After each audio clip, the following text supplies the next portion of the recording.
Information, inspiration, motivation.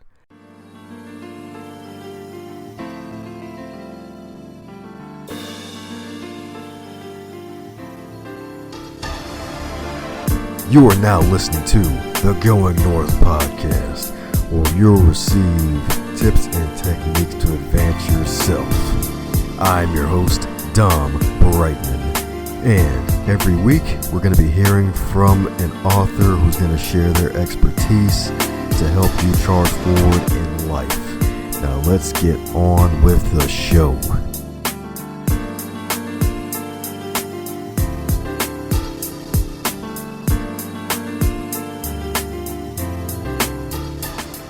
And today on the Going North podcast, we have, you guessed it, another author, but not just any author.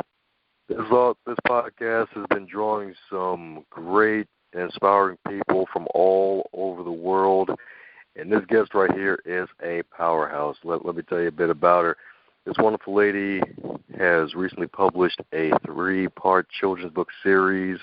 She's also been on Oprah, and she also has a Google Talk out there, and she was actually a podcast host at one time or another. And she's been on the Today Show, the CBS Early Show, CNN, and ABC News. And this is only part of what all that she does. She is also a wonderful mother, and she has got a boatload of wisdom and knowledge because she's been all over the world spreading inspiration and hope to the masses, and not at molasses speed either. And you're probably wondering, who is this wonderful person you got today, Dom? It is the wonderful Ariane De Bonvoisin. How are you today? Thanks, Dom. It's great to be on your show. Even after all the big things I've done, I always like just one-on-one human conversations that, can have an impact and share things. Woo-hoo! Impact with humans indeed. Some of the most powerful conversations happen one-on-one, funny enough. They do. And sometimes they're with kids. That's the amazing thing. Oh, yes, ma'am, indeed, because kids have no filters. They are our teachers. Well, let's give the world a short little introduction. Mind filling in the cavities where I may have missed some things? Sure, little gap. So I have a weird accent. A lot of people are like, what's the accent, before they even start listening. So I was born in the U.S. I was born in New York. My parents are European. They're French and Belgian. I grew up in 6 different countries, so I think I picked up a few accents from everywhere, 3 different continents. And I came to the U.S. actually for graduate school. I went to Stanford. I had an interesting path first where I kind of followed the more safe, conventional path of the job and the right education, and I kind of did a little bit of what was expected of me. And then my heart and my soul and my spirit were just a bit too loud, and they'd wake me up and they'd be like, Ariane, you're in the wrong job. Ariane, you're, in the wrong body. I was, overweight at the time, or Ariane, you're sleeping with the wrong guy. And I started listening more on the inside than on the outside as to what I needed to do with my life. And I wanted to make a difference. I wanted to feel like my soul was aligned with my work in the world. And since then, I've been helping grown-ups with life skills, especially change skills and how to change any aspect of their life, whether it's through books or speaking or coaching one-on-one. And then I recently also have been doing the same for young kids through this new book series, Giggles and Joy, just because I realized that so much of what I help people with as grown-ups actually happened to us when we were kids. And so the sooner we can just keep their heart and their spirit alive and give them the tools they need for life, the better they'll march on. And I now live in New York City, and the most important thing is I have a beautiful child called Everest, a little boy, who's 4, and a wonderful man called Alfie, who's my life partner, who is from South Africa. Ooh, beautiful indeed. Beautiful indeed. Yes, ma'am. The Giggles and Joy, I was kind of laughing my butt off in the introduction when you didn't name it for a month, and when you finally came up to the name Everest, you wouldn't sleep for 14 months, I believe. Yep, 14 months of no sleep. He was my Everest. Just getting through that every day, every night. That's changed. As everything does. Woo. Well, I'm kind of late to this, but congrats on a healthy baby. Thank you. Yeah, no, it's a blessing. Yes, ma'am, indeed. So from appearing on Oprah and writing a wonderful book for the adults, Change in 30 Days, to now writing children's books full of poetry, what led to that change? No pun intended. I think becoming a parent myself and seeing all these parents who really want to do the best they can for their kids, and they're overwhelmed, and we're all exhausted, and we're all being told what we're doing wrong and what's missing and how our child isn't doing or being a certain way. And I wanted to sort of give some skills, some tools, some books, start a conversation with parents to sort of uplift them, encourage them, acknowledge them, admire them, respect them, and also give them something to make their life a bit easier, which is we all want to teach our kids, compassion and self-love and diversity and forgiveness and telling the truth and a healthy body and how to breathe properly and just understanding life, whether it's, different religions or why people do certain things. And as parents, we want to do that, but we don't necessarily know how to do that. And so these books, each book has 8 different life skills. From all the ones we hope our children are going to learn from us or from school or from life, but they sort of exist beautifully next to any other children's story. They exist beautifully next to any other religion or faith that you might be following as a family. So that's kind of what led to, and just wanting to help our tiny humans. They're such beautiful little spirits, and life can be hard for kids. Life can be hard for parents, grandparents, caretakers, and this was my little contribution to them. Beautiful indeed, beautiful indeed. Did you ever write poetry before becoming a mother? You know what, I didn't. And it's funny, I look at these books, even though some of them are written as rhymes and verses because children love them and they actually very quickly learn them themselves. I have done readings at schools where the kids, one of the poems is called Bye Bye Bad Day. And it's really allowing kids to have a bad day, which sometimes we don't. We allow ourselves to have a bad day, but then our kids are supposed to always be happy. They can't be grumpy. They can't be in a bad mood. They can't be sad. So there's a fair amount in the book about just allowing emotions and giving them permission to have a bad day. And, that one rhymes and the kids love it and what to do when they have a bad day. And so some of them are not written in verse. Some of them are just written a little bit more as a story because the idea behind them. So there's a poem about being safe and what it means to really be safe in the world. That one's not written as a poem. There's a poem about what is home. Is home like the 4 walls where you live? Is home your city? Is home, what is home? And just allowing kids to understand that, that too changes and that home is more a feeling and it's more who you're with and it's more on the inside. So the idea was more to look at the themes more so than the verse or the poetry and the rhyming. Those kind of were secondary. Beautiful indeed. And that's really, really important about the home piece because it's not always just the 4 walls. You are right indeed. It's who you're with and just feeling comfortable with yourself. Yeah, absolutely. And, for so many kids, there's one of the life skills is change.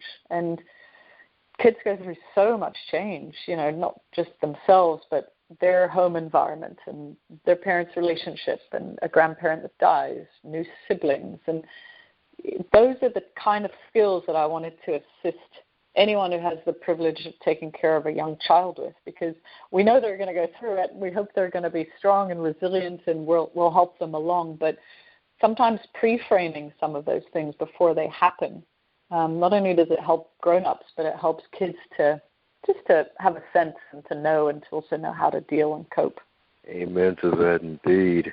And I guess that kind of goes with spiritual life skills. Never heard of that term before. So what do you mean by spiritual life skills? Yeah, spiritual life skills to me, I think, we focus so much on our children's minds.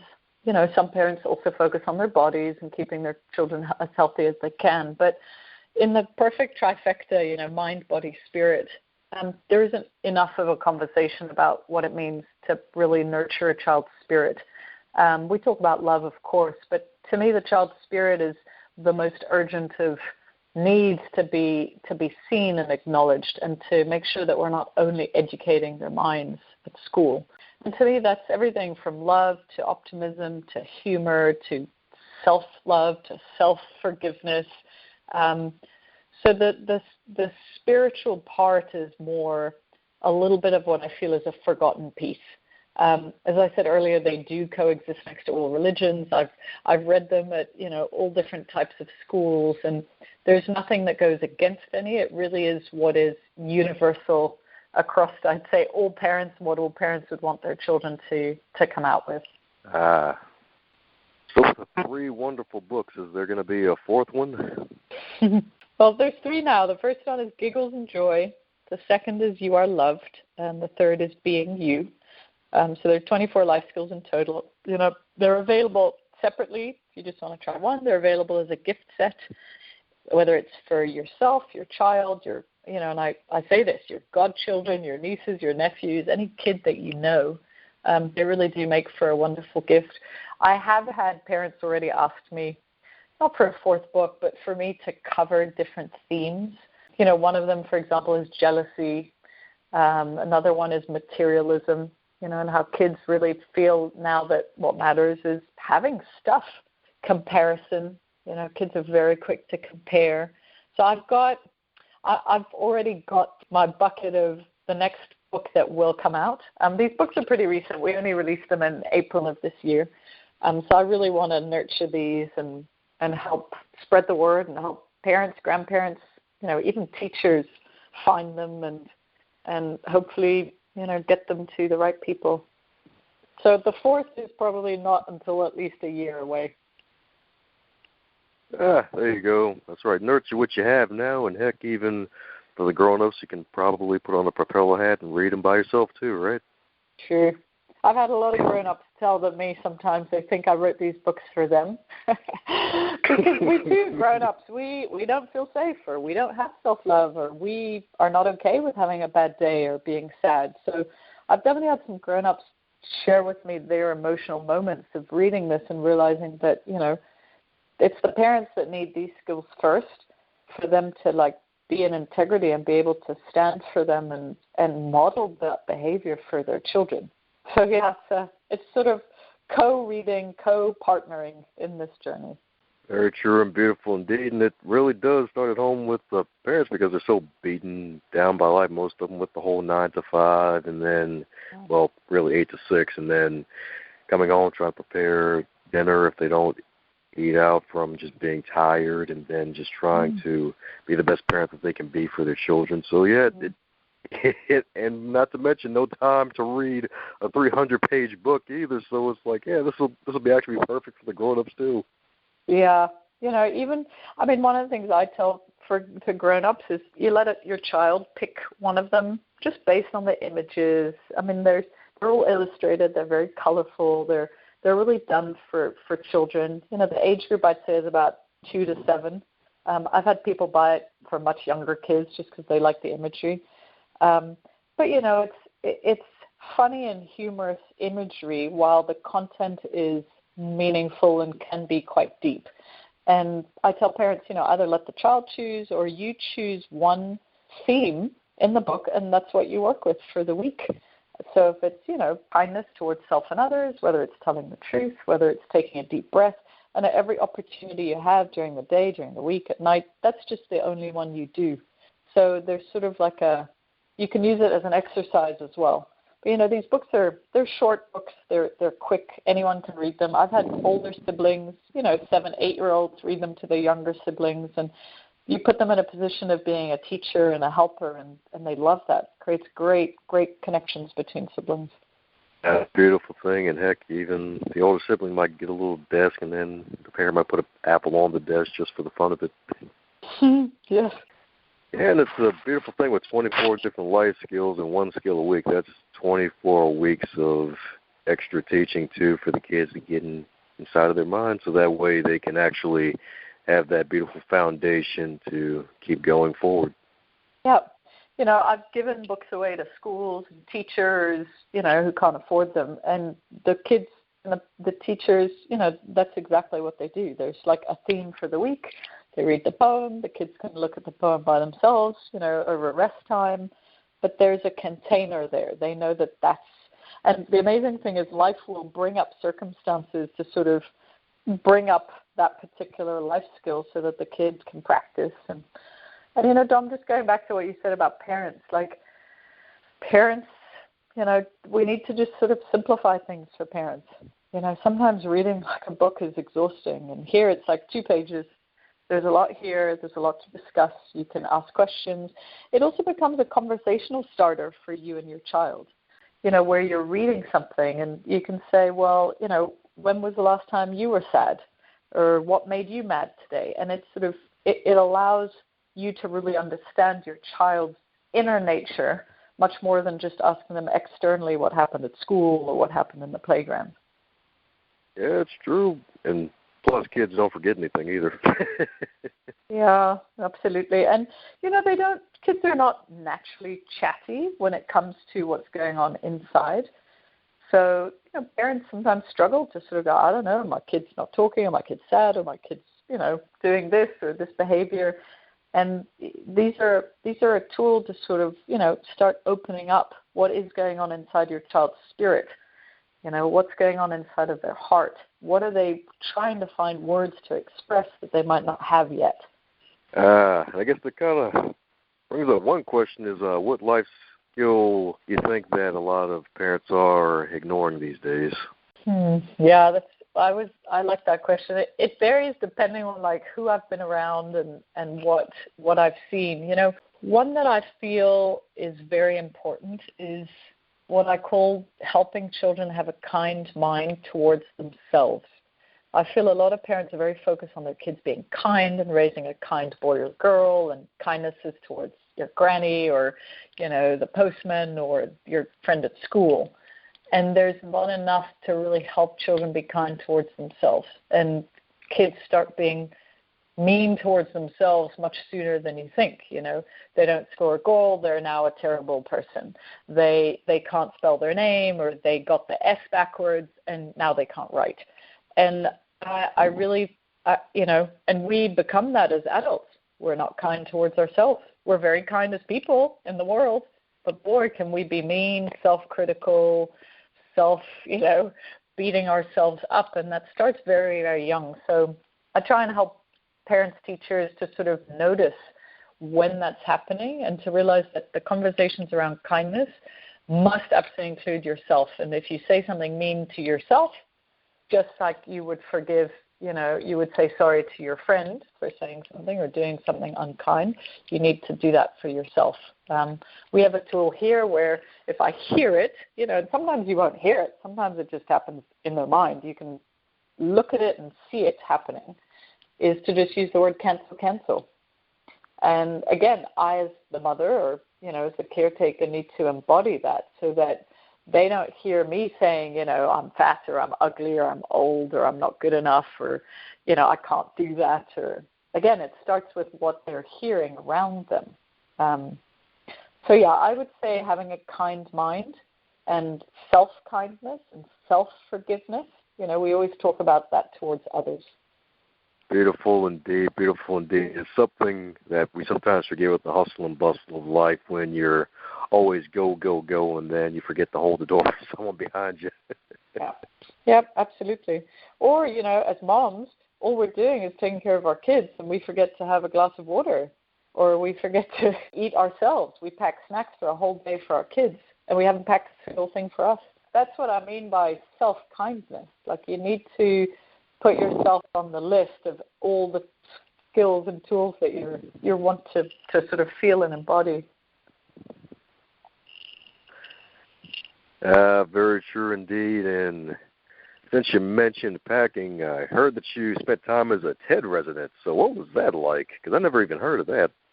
Yeah, so it's obviously the TED, TED Talks, TED conferences. I've been going to TED for nearly 20 years. And Wow. I recently moved back. I used to live in South Africa, in Cape Town. And I recently moved last year back to New York City.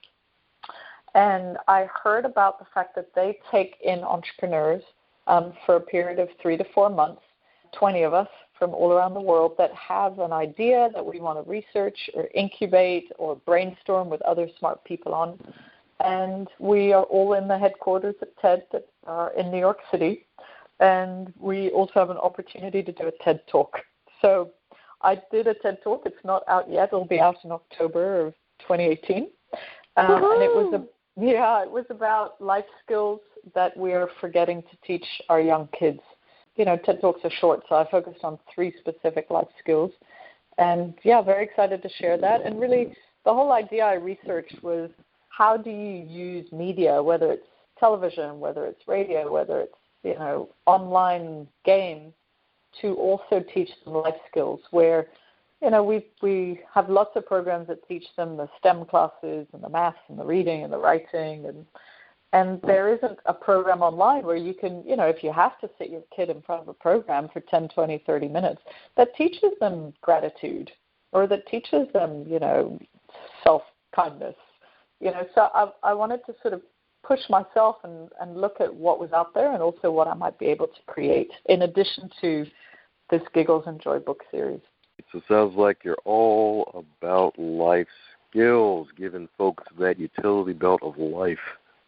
Yeah, I feel like schools do a great job, and I feel like there's a need. If you look at our kids today, what is it that they most need? What do adults most need? So many companies right now are focused on these life skills, whether it's change skills or mindfulness or wellness skills. And you kind of go, well, how the hell did this go missing? Like, why is it that so many grown-ups have to now learn these in their 20s, 30s, and 40s in companies?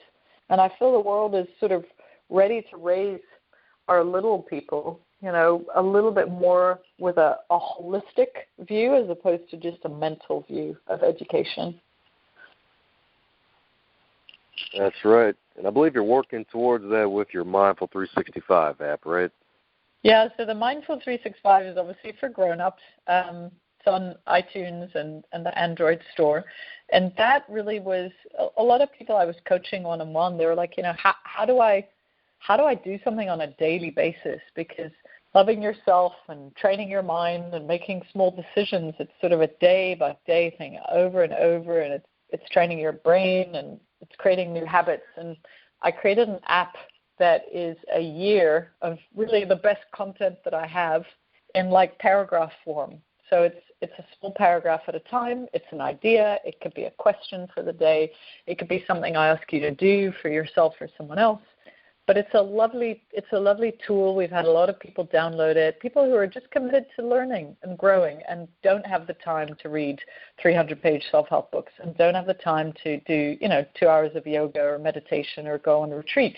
How do you just function within your very busy day, which is why I wanted to put it on their phone because that's always going to be with them. And we send you a reminder in the morning, and then we remind you of what the skill is in the afternoon to do. So, yeah, Mindful 365.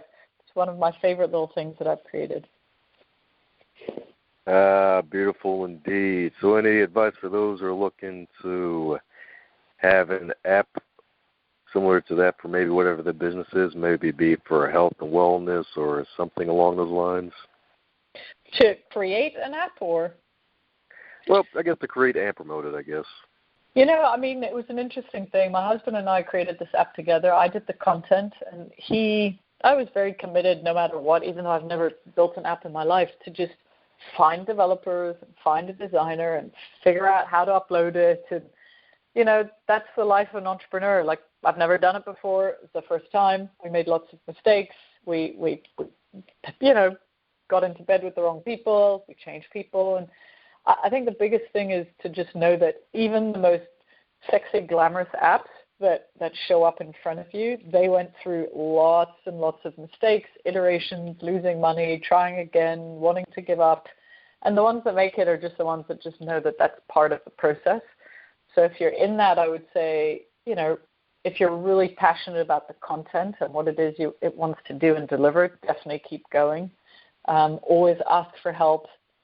Just because this is the first time you've done it doesn't mean that someone else doesn't have a great developer, doesn't have someone that can help you avoid some of the hurdles that other people have reached. And then the marketing, I feel any and every piece of marketing is worthwhile, whether it's, promoting it on social media, whether it's letting someone in the playground know about it. And you never know sort of who needs it most. And to know that, for me, promotion is more about helping people than selling my app or selling my Giggles and Joy books. If I could, I'd give everything away for free, of course. And we do give a fair amount of books away for free because I realize that some people just really cannot afford it. Beautiful indeed, beautiful indeed. And one question I'd like to ask every guest is if they were to go back in time, probably 3 years in the future for you, and you were 25 in the current year of 2018, with all of your current knowledge and experience, what advice would you give to yourself? So I'm going in the future 3 years, or I'm going back 3 years? Which one? Let's go with both. Either way, you're 25. So advice I would give my 25-year-old self. I would say that I don't need to be perfect. I spent so much of my life trying to perform, trying to get my dad's approval, trying to look good, trying to be smart, trying to be great for, men. And it was exhausting. It was exhausting. And it's completely fine to go on a date with flip-flops, jeans, and a T-shirt and not get your hair done. It's completely fine to stay in bed. It's completely fine to cry. It's completely fine to, not get something you really wanted. And just to sort of lower the bar of what it means to perform, what it means to achieve, what it means to be successful. Like, I have so much, I have so much more sort of inner peace right now in my life than I did then. And I feel like that sort of big and special dream and goals to be someone and do something big, and it's exhausting and it's not fulfilling, because I'm definitely one of these people that was lucky enough to achieve a lot in my 20s, and I climbed the wrong ladder. It was the wrong ladder. It did not have my name on it, and I got a lot of what the world told me would make me happy, and I wasn't happy. I actually felt more empty than I've ever felt pretty much in my life, because I ignored myself. I ignored my intuition. I ignored what my heart had been telling me. I went out after an external worldly, belief of what life should be about. And that's what I know now is that is not what fills me up. And sometimes the most simplest things of, dancing in the kitchen or putting on a great song, kind of, those are way more memorable and fulfilling than anything externally I've ever achieved. Beautiful indeed, and sage advice. Sage advice indeed. Don't have to go full all out on everything, even with dates. Yeah, just be yourself. Everyone just needs to be given permission to be human. And it's in the TED Talk that I did for young kids. One of the life skills that I really want to promote is to give kids permission to be kids, give kids permission to be human. They can make mistakes. They don't have to be perfect. They actually don't even need to make you happy. Your kids are not there to be good boys and good girls. They're there to have their life, to have their spirit shine, to choose the job that they want, to choose the music that they want to play or listen to, and just to I feel this need to, achieve and perform and be perfect. It's gotten a little bit out of hand, and we need to just go back to, they're allowed to be human, which also means that adults and parents are also allowed to be human. You had a bad day, you had a bad day. You yelled at your kid, You apologize, you move on. The humanity in parenting needs to be brought back. And, Giggles and Joy does a lot of that. The book series really is about just embracing the parents, embracing the teachers, embracing the kids, telling them how great they are, acknowledging that, there's nothing for them to do or be or change. They're already amazing. It doesn't come with doing something. That's true indeed. And that's kind of the reason why folks are so burnt out nowadays and just looking for ways to just detox and decompress and just be mindful, because it's all go, go, go. And you're right. We just got to give ourselves permission to be human. Yeah. And to stop and to do nothing.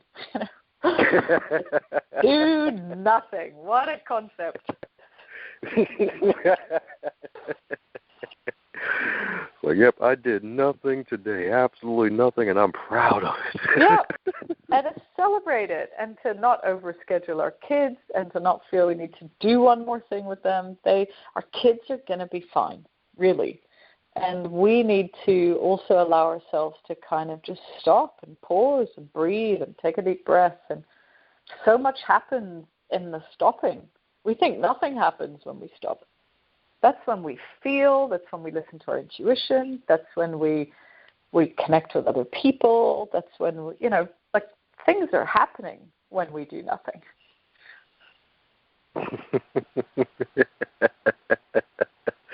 There's so much truth to that statement. We sometimes forget it. Yeah. Oh, man, things happen when we do nothing. Very much so. I can go on and on about that if you want. I mean, look at everyone's talking about meditation these days. Meditation appears like you're doing nothing. Are you kidding me? You're rewiring your brain. You're getting healthier. Sometimes you get your best ideas possible. Some of the top CEOs, they schedule time in their, calendar to do nothing, because that is where ideas drop in. That's where solutions drop in. That's where, and, it starts young. You don't need to plan your entire kid's day and weekend, and it's okay for them to feel bored. It's okay for them to have nothing to do. It's relaxing for you and for them. Especially if you've been denied sleep all week. Yeah. Yeah. Woo! So for those who want to keep in contact with you and be updated when your TED Talk goes live, how can we keep in touch with the amazing Ariane? So I've got a couple of websites. My personal website that has sort of what's going on with me and one-on-one coaching and my events and things like that. That is Ariane Studio, ArianeStudio.com. There's a newsletter on there if you want to hear more. Giggles and Joy has its own website. That's for people who really are interested in just conscious parenting. That's gigglesandjoy.com. And then the Mindful app, that's mindful365.com.